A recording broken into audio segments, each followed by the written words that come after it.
Alors bonjour mes chers élèves, on va commencer la deuxième partie du dipôle RL. Alors le dipôle RL, si vous voulez bien sûr se rappeler des différentes parties qu'on a vues, il faut voir dipôle RL partie 1. Normalement on a vu que le dipôle RL se compose de quoi?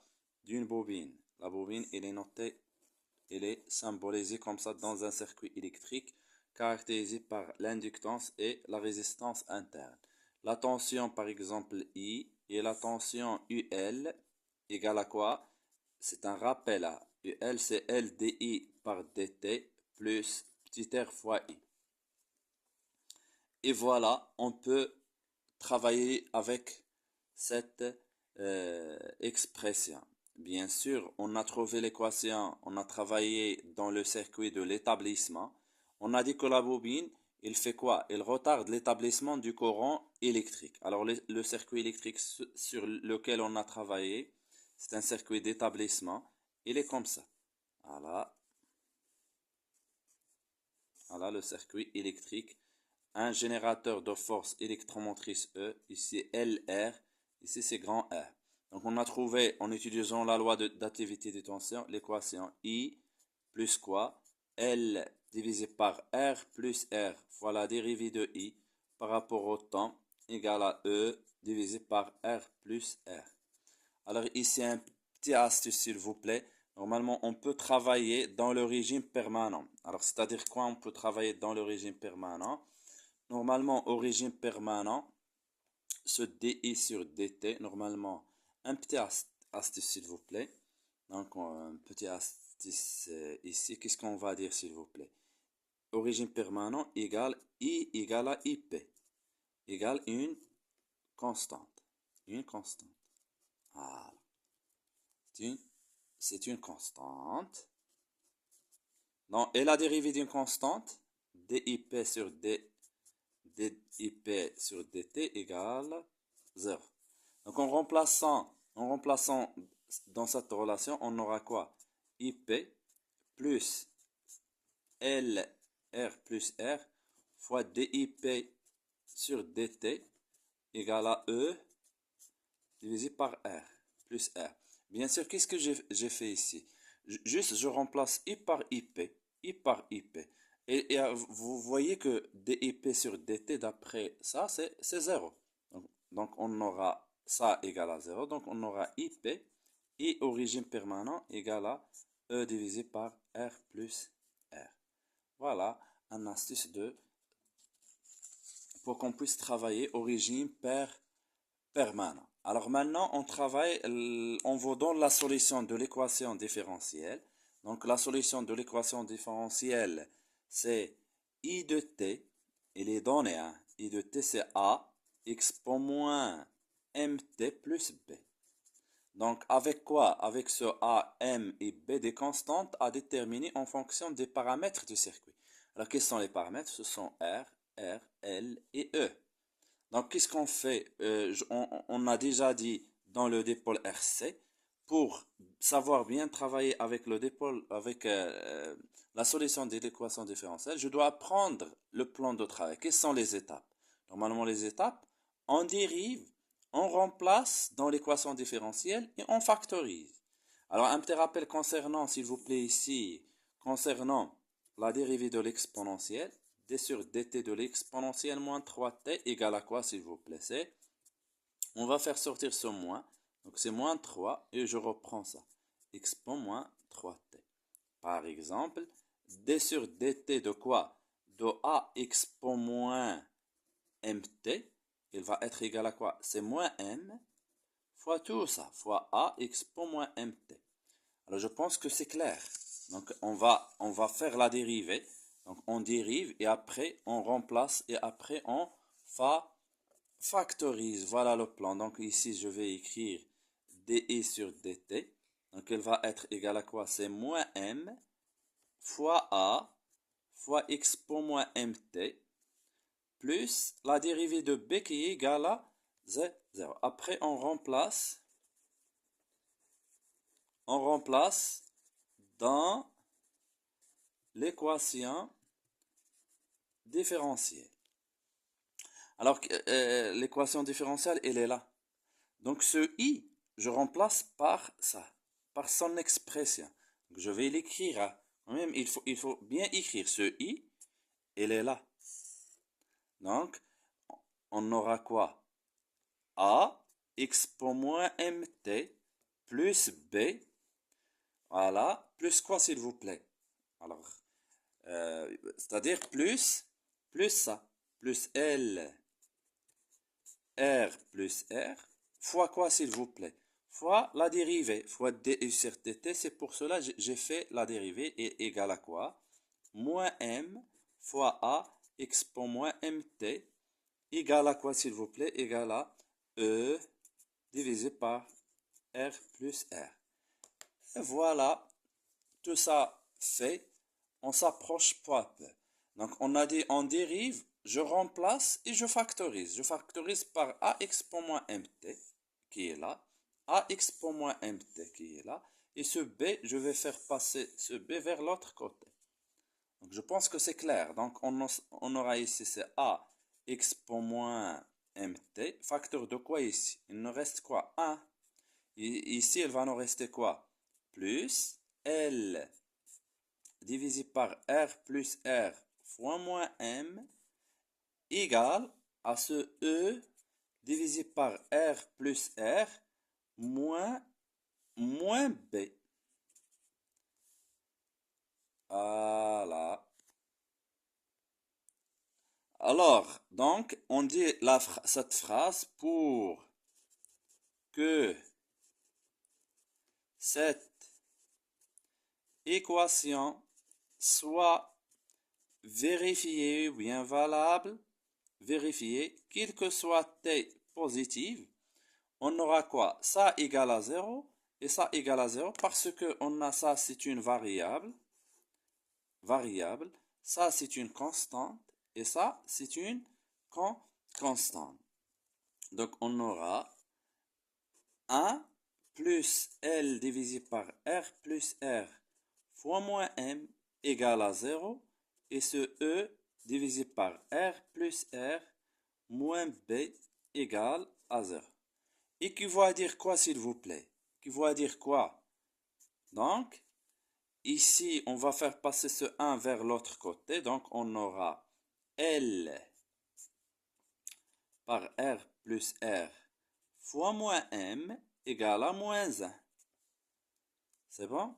Égale à moins 1. Ici, on aura B égale à E divisé par R plus R. Continuons s'il vous plaît. Alors ici, ce moins, il va être s'annuler avec ce moins et on aura quoi? On va faire passer ce M.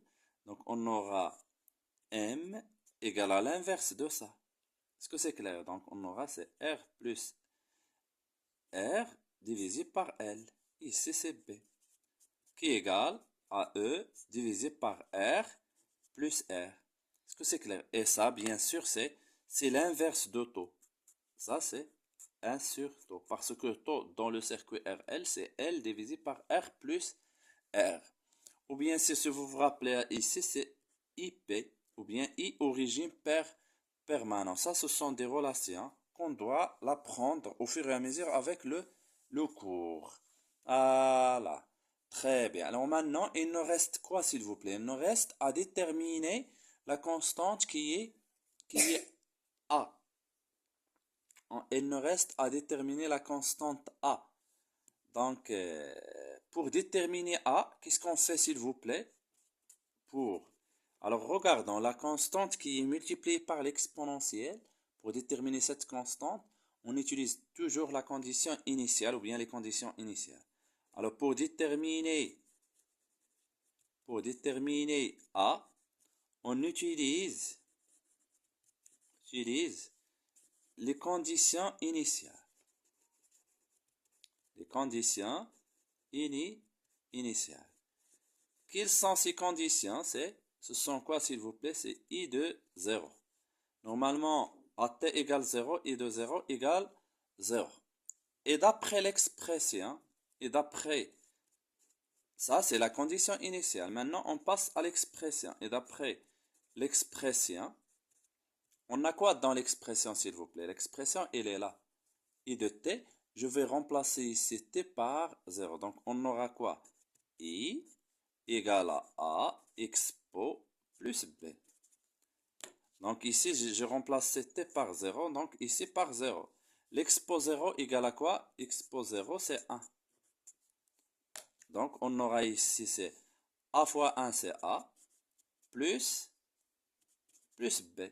Donc, regardons, I de 0, c'est A plus B. Et d'après la condition initiale, I de 0, c'est A. Donc, on aura A plus B égale à 0. Donc, A plus B égale à 0. Équivaut à dire quoi, s'il vous plaît? Équivaut à dire que A égale à moins B. Égale à moins ce B c'est E divisé par R plus R. Voilà. Donc on a trouvé A et on a trouvé toutes les constantes qu'on doit déterminer. Alors très bien, très bien. Qu'est-ce qu'on va faire? Qu'est-ce qu'on va faire maintenant? Donc finalement, I de t, il va être égal à quoi? I de t, il va être égal à, normalement, il était A expo moins mt plus B. On a trouvé tout ça. On a trouvé que A égale à moins E divisé par R plus R. Expo moins ce M qui est 1 sur tau, donc moins T sur tau, plus B qui est égal à E divisé par R plus R. En factorisant par E plus R, E divisé par R plus R, il va nous rester ici, c'est 1. Ici, c'est moins expo moins T sur tau. Voilà, ça, c'est I de T. Et voilà l'expression de I de T lors de l'établissement du courant électrique dans le dipôle RL. Voilà. Alors, on cherche maintenant la représentation de I de T, normalement en calculant I à l'instant 0. C'est E pour représenter, on calcule I à l'instant 0 et I à l'instant plus l'infini. R plus R, facteur de 1, moins expo 0. Expo 0, c'est 1. 1 moins 1, c'est 0. Donc, c'est 0 ici. Ici, on aura I R plus R, facteur de 1, expo. Regardons ici, c'est moins. Avec ce plus l'infini, il va nous donner moins l'infini. Expo moins l'infini, vous devez l'apprendre. Expo moins l'infini, c'est 0. Donc, 1 moins 0, c'est 1. Donc, on aura, c'est E divisé par R plus R. Voilà, c'est I au régime permanent. Donc, la courbe, elle va être comme ça. Voilà. Il augmente de 0 vers plus l'infini. Alors, I en ampères, par exemple, ici, T en secondes. Normalement, vous devez avoir la tangente. Alors, on cherche taux. On cherche taux, on représente l'asymptote. Alors, voyons voir. C'est pas par ici ou bien par ici. Par l'asymptote, c'est origine permanente. L'intersection, la projection sur l'axe du temps, il va nous donner taux. Ici, normalement, c'est IP. Qui est égal à quoi IP? C'est E divisé par R plus R. Voilà, normalement ici, c'est deux régimes. Quels sont ces deux régimes? Transitoires, un régime permanent. Ici, normalement, la durée, c'est 5 taux. C'est l'équivalence à plus l'infini. Voilà pour I de t. Alors, cherchons maintenant l'expression de quoi, s'il vous plaît? De UR. L'expression de UR de t. Normalement, UR, c'est R fois I de t. Donc, et je remplace, c'est R fois quoi? I de t, il est où? Voilà I de t, il est là. Donc, je remplace par, voilà, c'est R plus R, facteur de 1 moins expo moins t sur 2. Voilà, ça c'est l'expression de UR à l'instant t. Voilà, et la représentation de cette grandeur, il est facile. Essayons de suivre, s'il vous plaît. Et n'hésitez pas, si vous avez des questions, à me laisser des commentaires. Voilà. Alors, bien sûr, on va trouver quoi, s'il vous plaît? Pour la représentation, la courbe, il va être comment? La courbe de UR, il va être sur la forme suivante. Voilà. UR en volts et T en secondes. On aura sur la forme suivante. Vous voyez, normalement ici, c'est seulement la valeur à l'état ou bien au régime permanent. Ça, c'est UR P ou bien UR max qui est égal à quoi? Qui est égal à ça. Normalement, c'est R fois E divisé par R plus R. Normalement, si on a la tangente, l'intersection, ça va vous donner taux. Voilà, ces deux régimes. Qu'est-ce que je viens de faire pour I de T? Alors, cherchons maintenant, la question c'est quoi? La question c'est chercher quelle est l'expression de UL en fonction du temps. Quelle est son expression? Alors, comment va-t-on trouver l'expression de UL? Essayez de suivre, s'il vous plaît. Alors, la meilleure méthode, c'est utiliser la loi d'activité des tensions. Alors, on sait quoi? On sait que, ou bien on a UL plus UL de T plus UR de T, il va être égal à quoi? C'est E. Alors, je cherche UL de T. Je vais faire passer ce UR vers l'autre côté. Donc, on aura quoi donc, on aura UL de T égale à quoi? C'est E, ce E moins UR de T. C'est bon? Donc, on aura E et je remplace UR de T par son expression qui est égale à quoi? C'est R fois E divisé par R plus R facteur de 1 moins expo moins T sur tout. Ah, qu'est-ce qu'on va faire s'il vous plaît? Normalement, on aura c'est E moins, je développe ici. Donc, on aura RE divisé par R plus R fois 1. Ici, moins et moins, c'est plus. R fois E divisé par R plus R expo moins T sur tout. Voilà, UL de T. Voilà l'expression de UL de T. Alors, qu'est-ce qu'on va faire, s'il vous plaît? Entre ces deux, je vais rendre au même dénominateur. Donc, on aura quoi? On aura, je vais rendre au même dénominateur. Donc, on aura R plus R. Ici, on va multiplier par R plus R. Donc, c'est E fois R plus R moins ce RE, bien sûr, plus ça. R fois E divisé par R plus R expo moins T sur tout. Alors maintenant, je développe ici. Je développe. Donc, on aura quoi? R fois E plus petit r E divisé par R plus R. Bien sûr, ici, n'oublions pas que ce R E plus ça. Vous voyez que c'est lent, mais c'est facile. Expo moins T sur tout. Qu'est-ce qu'on va faire? Comme vous voyez, on va simplifier par quoi, s'il vous plaît? RE, RE. Il va vous rester quoi? Il va vous rester quoi? C'est petit r fois E divisé par R plus R. Voilà, plus R fois E divisé par R plus petit r. Expo moins T sur tout. Voilà ULT. L'expression finale de ULT lors de l'établissement du courant électrique. Alors, comme vous voyez, on cherche à représenter. Donc, calculant UL à l'instant 0. UL à l'instant 0, c'est R fois E, R plus R, plus R fois E, divisé par R plus R, expo 0. Vous voyez, expo 0, c'est 1. Donc, il va vous rester quoi? Regardons ici. On a le même dénominateur. Donc, je vais écrire comme ça. R plus R. Ici, c'est petit r fois E plus grand R fois E. Ici, après, on factorise par E. On va factoriser par E. Donc, on aura quoi, s'il vous plaît? Voilà. On aura quoi? Ici, on doit suivre. Donc, c'est E facteur de R plus petit r divisé par R plus petit r. Alors, qu'est-ce qu'on va faire? On va simplifier R. Il va nous rester juste E. N'oublions pas, s'il vous plaît, d'encadrer l'expression l'expression finale de UL, qui est là. Voilà. Donc, UL à l'instant 0 égale à E. En y calculant, UL à quoi? À l'instant plus l'infini. Donc, je remplace ici par plus l'infini. Et comme vous voyez ici, x pour moins l'infini, c'est 0.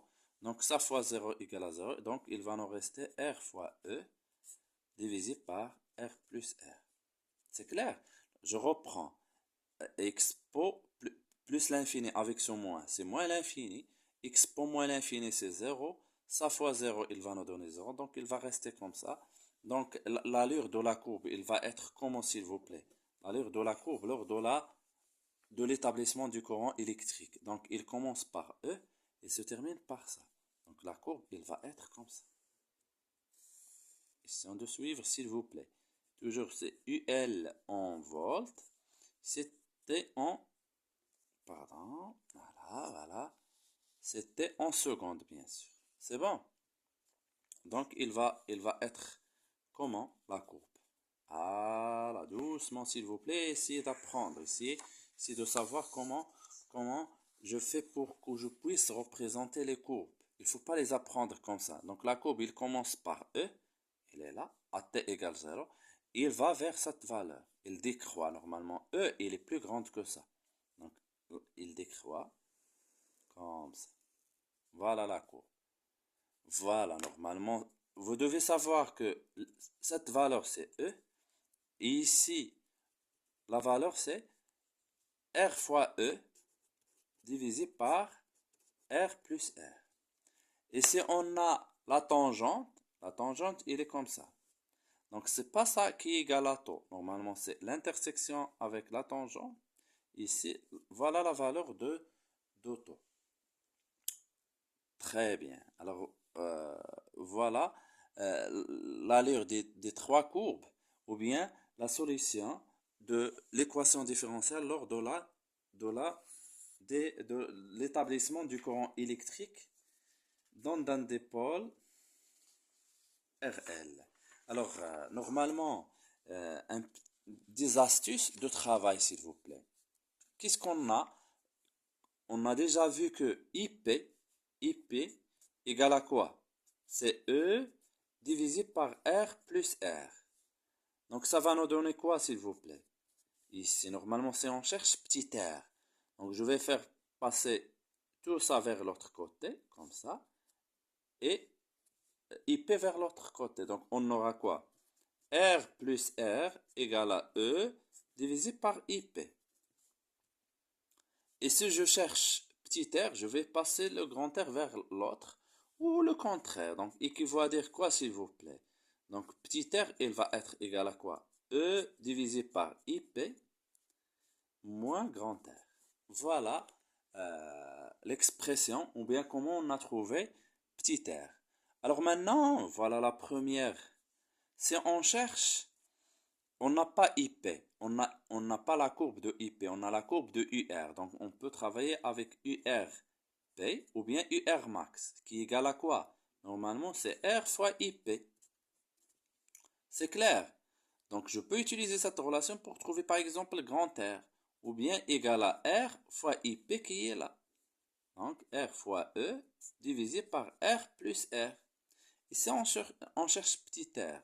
Comme on vient de faire, je vais faire passer ça vers URP. Et URP, on va remplacer ça. Donc on aura quoi, s'il vous plaît? On aura que R plus R égale à quoi? Égale à quoi, s'il vous plaît? R plus R va être égal à R fois E divisé par UR régime permanent, bien UR max. Donc je vais faire passer le grand R vers l'autre. On aura quoi? Petit r égale à R fois E divisé par UR moins grand R. On peut même factoriser ici par grand R. Donc on aura grand R facteur de quoi? E divisé par URP ou bien UR max moins 1. Voilà l'expression de R. Donc déjà très bien, à la prochaine.